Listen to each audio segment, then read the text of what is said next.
Warren Buffett, one of the richest men alive, built a fortune worth over $100 billion with a strategy so simple anyone can understand. No gambling on meme stock, no chasing quick wins, just a method that if you actually follow it, it will transform a small amount of money into millions over time. In this video, I'm breaking down exactly how Buffett invests. You'll see what kind of businesses he buys, how to diversify, and how long to hold your investments. And the best part, you don't need billions. You can start with whatever you have. So let's break it down. Buffett's strategy looks simple on paper, but in practice, it's brutally hard. The first thing he does differently is how he thinks about stocks. He doesn't see them as ticker symbols, flashing red or green. He sees them from a high level as entire businesses. When he buys shares of a company, he imagines owning the entire thing. This philosophy is called value investing. The idea that stocks should be treated as pieces of real businesses and that you should only buy them if the market undervalues them. And that shift in perspective changes everything. Most people look at the stock market like a casino, a place to bet up or down, a way to make fast money. Buffett looks at the stock market like a marketplace to buy businesses. Every share is a claim on real factories, real employees, real products, and most importantly, real cash. He once said, "Price is what you pay and value is what you get." That single line captures his entire mindset. Don't focus on how other people currently are perceiving that business, but focus immediately on if that business is actually solving problems and how that business is operating, who's running the business, how they are solving problems, and if they're actually solving the problems that the market is needing. The next essential major aspect Warren Buffett understands is that he doesn't understand everything. That's where his idea of the circle of competence comes in. He only invests in businesses that he truly understands. For decades, that meant for him to skip almost all tech companies because he just didn't understand them. He was mocked as outdated, even out of touch, but he didn't care. He once said, "Risk comes from not knowing what you're doing." And this is where most investors slip up. They're trying to play every single game instead of playing that one game that they truly understand. His approach is simple. If he can't understand the economics of an industry, he'll stay away. That's why he ignored early Amazon or Google. And here's the surprising part. When Apple proved itself not as a tech gamble, but as a consumer ecosystem with loyalty, brand power, and predictable cash flow, he made it one of his largest bets ever. Apple at one point was almost 50% of Warren Buffett's entire investment in Berkshire Hathaway, and it became the most profitable move of his career. Another thing that makes Warren Buffett different is patience. Buffett's favorite period, in his own words, is forever. While most investors panic the moment stock prices fall, he waits calmly. Coca-Cola is the textbook example for this. He bought it in the 1980s and he never sold. The dividends alone have already paid back his original investments many times over, and the stock is still worth multiples of what he paid. He famously said the stock market is designed to transfer money from the active to the patient.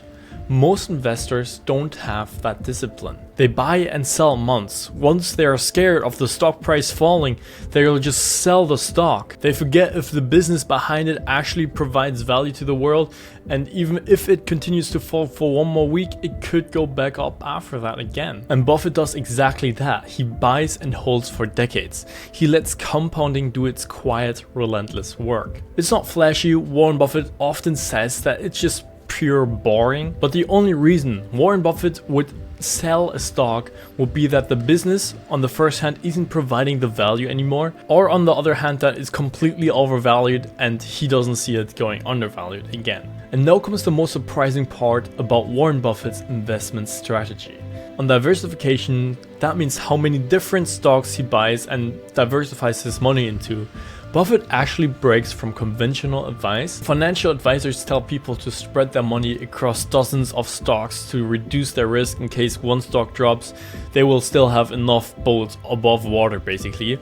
And Buffett thinks that's mostly protection against ignorance. Because he believes if you truly understand a company and believes it's a great business, why would you dilute it with dozens of average ones you don't really understand? And this is why at one point around 50% of Berkshire Hathaway's entire investment was purely in Apple, in one single company. He compares this to the sport baseball. To win at baseball, you don't have to swing at every single ball that's coming, but you have to catch that one pitch and hit it as hard as you can. So he's basically trying to find that one swing, that one pitch, and hit it perfectly square on. And that's what his focus on stocks looks like. But this entire game can only work if you're in control of your emotions.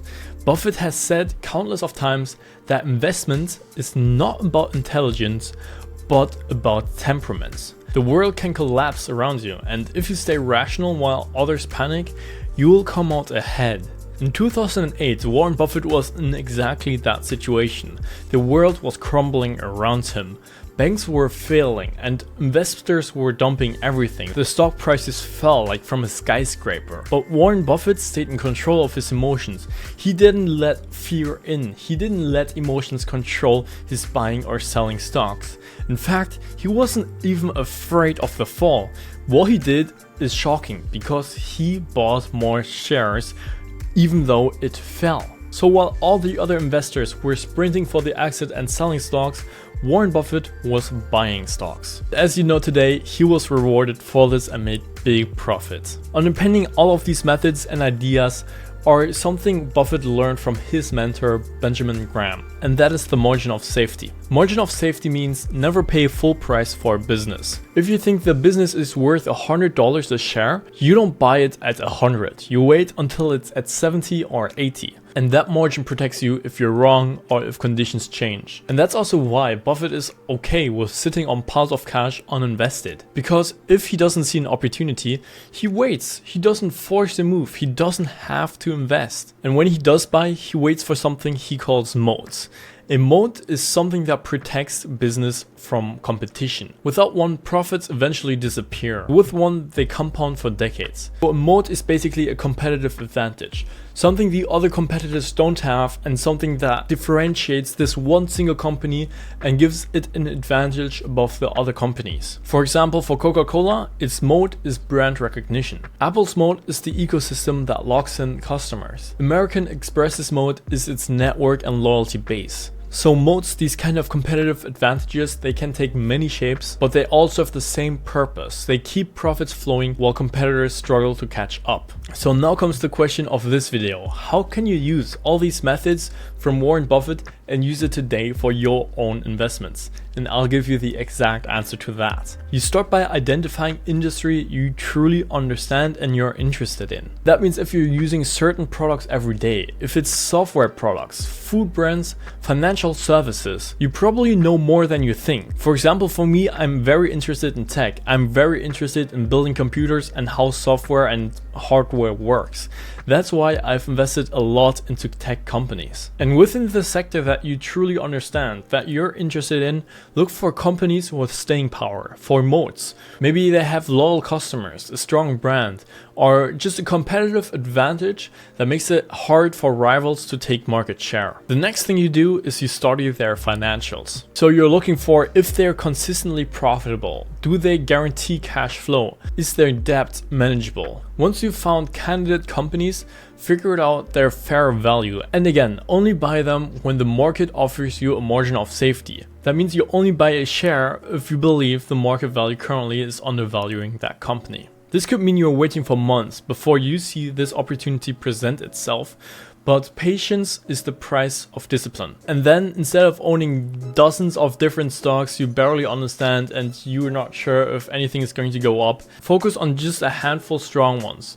Durable businesses that you truly understand. It is totally fine to focus your portfolio on that company. There's no need to dilute it with a bunch of different random companies. And once you hold the companies that you truly understand and think they are great businesses, hold them through the noise. Doesn't matter if your friends, family, or the internet says you should sell them. If it's a great business and you believe it will rise over the next years, hold it and don't sell. In our world where everyone is focused on short-term success and making money fast, Warren Buffett plays the long game, and that's exactly how he built his multi-billion-dollar fortune.